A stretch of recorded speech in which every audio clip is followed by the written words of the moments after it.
Hello! How are you? I'm Imogen.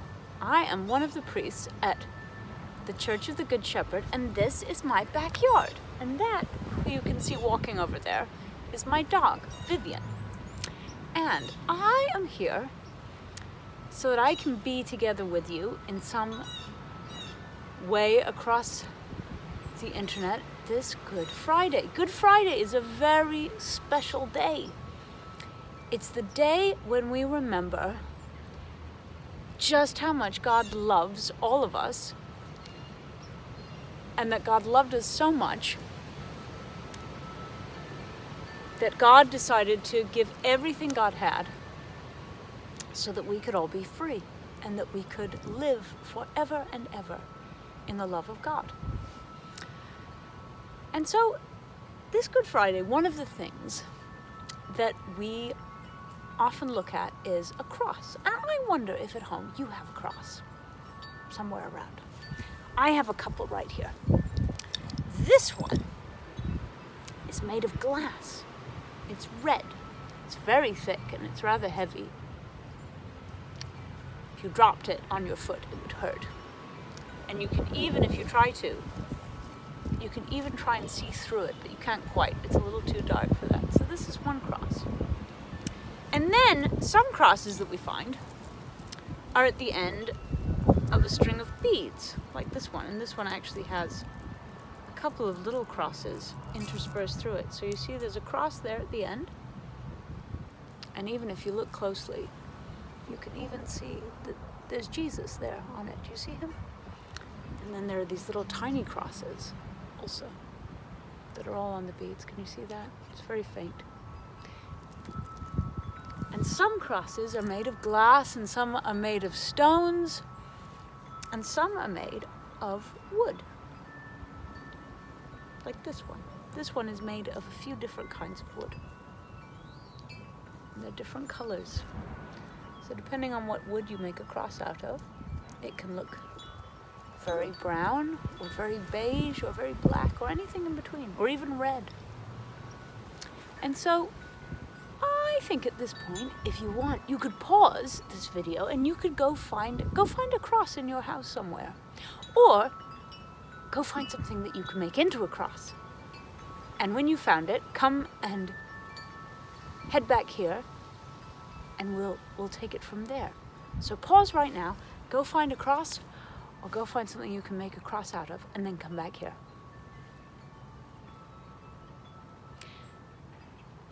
Now, if you already got a cross very nearby, you may not even have to pause. And so we'll wait for everyone to get their cross, and then we'll look and see what this cross has to show us this Good Friday. All right, are you back? Then we can keep going.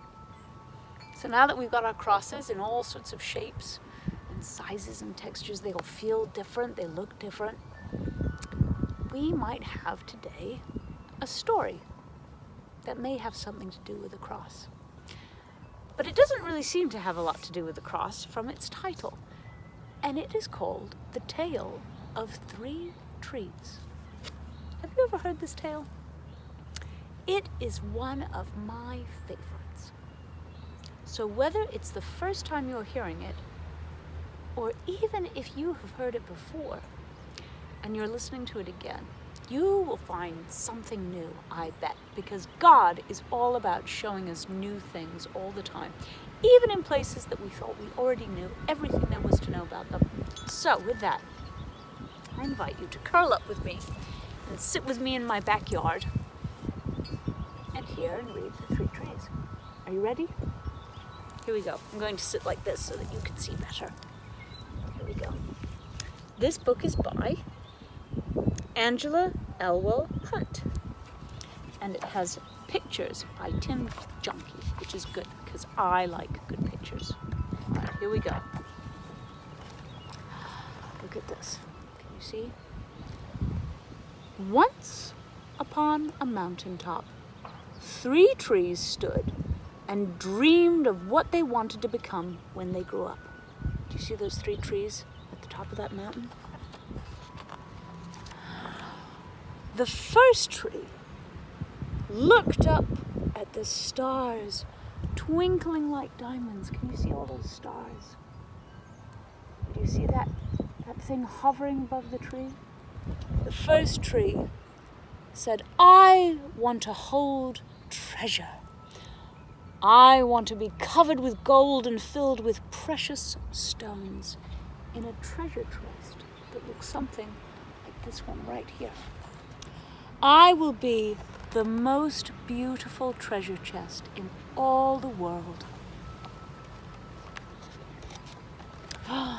The second little tree, in the middle, looked out at the small stream trickling by on its way to the ocean. Can you see this small stream? It's weaving all the way up out to the water. I want to be a strong sailing ship, he said. I want to travel mighty waters and carry powerful kings. I will be the strongest ship in the world. The third little tree, that last little tree, looked down into the valley below, where busy men and busy women worked in a busy town. I don't want to leave this mountaintop at all, she said. I want to grow so tall that when people stop to look at me, they will raise their eyes to heaven and think of God. I will be the tallest tree in the world. So far we've had 3 trees. Can you remember what they were? The first one, what did that tree want to be? That tree wanted to hold treasure, to be covered in gold and diamonds and all kinds of lovely stuff. And then the second tree, do you remember what the second tree wanted?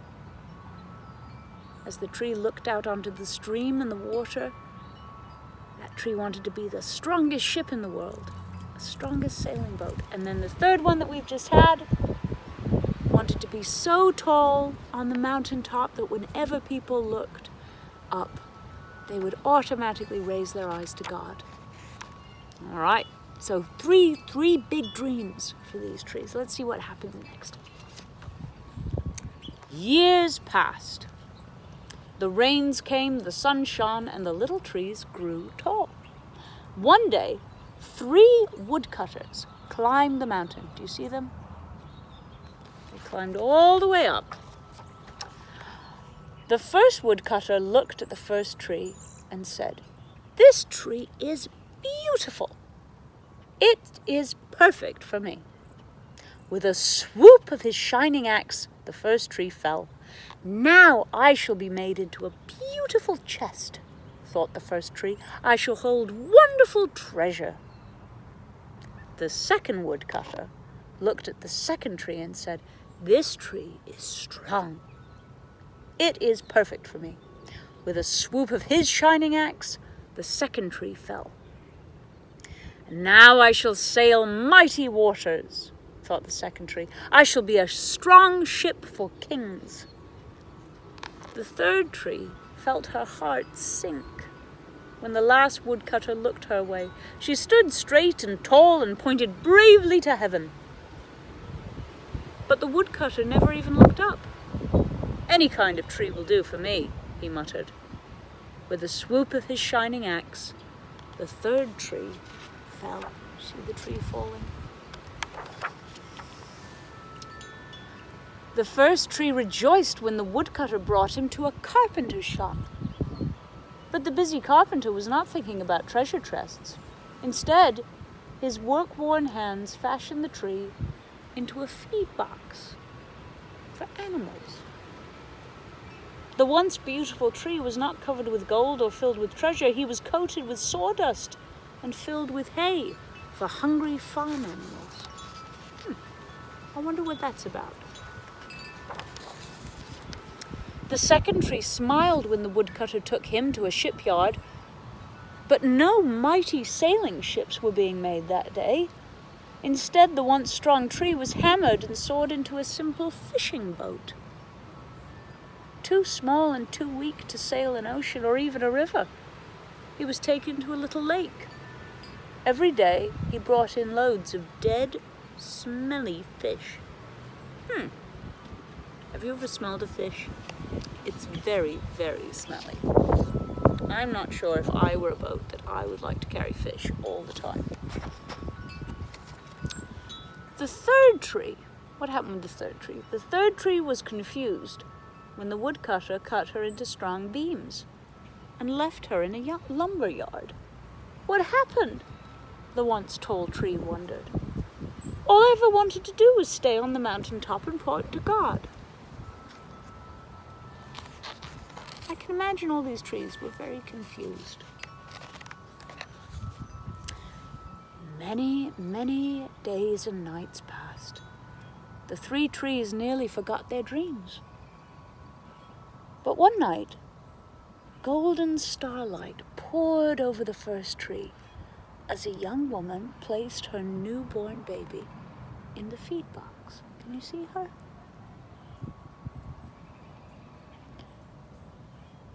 I wish I could make a cradle for him, her husband whispered.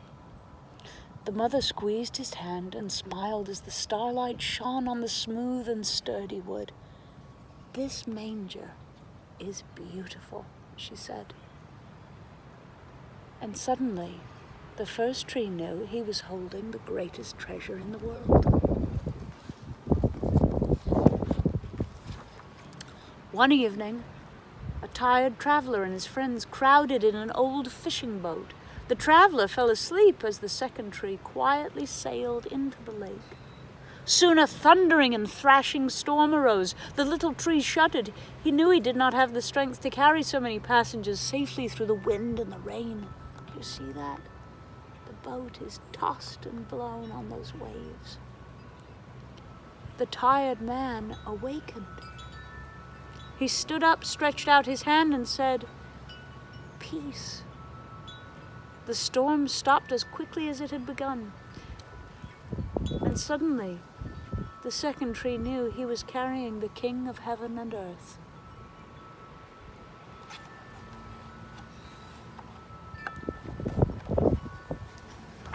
So the first tree knew he held the greatest treasure of all. The second tree knew he carried the King of heaven and earth. And let's see about the third tree. One Friday morning, the third tree was startled when her beams were yanked from the forgotten woodpile. She flinched as she was carried through an angry, jeering crowd. She shuddered when soldiers nailed a man's hands to her. She felt ugly and harsh and cruel.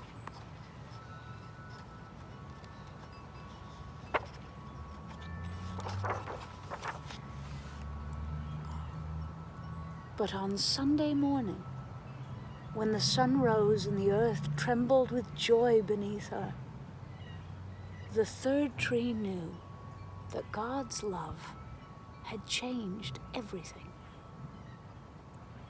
It had made the first tree beautiful.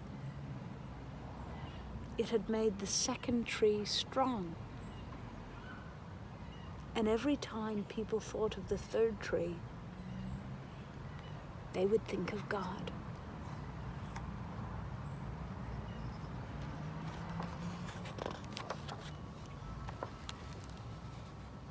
That was better than being the tallest tree in the world.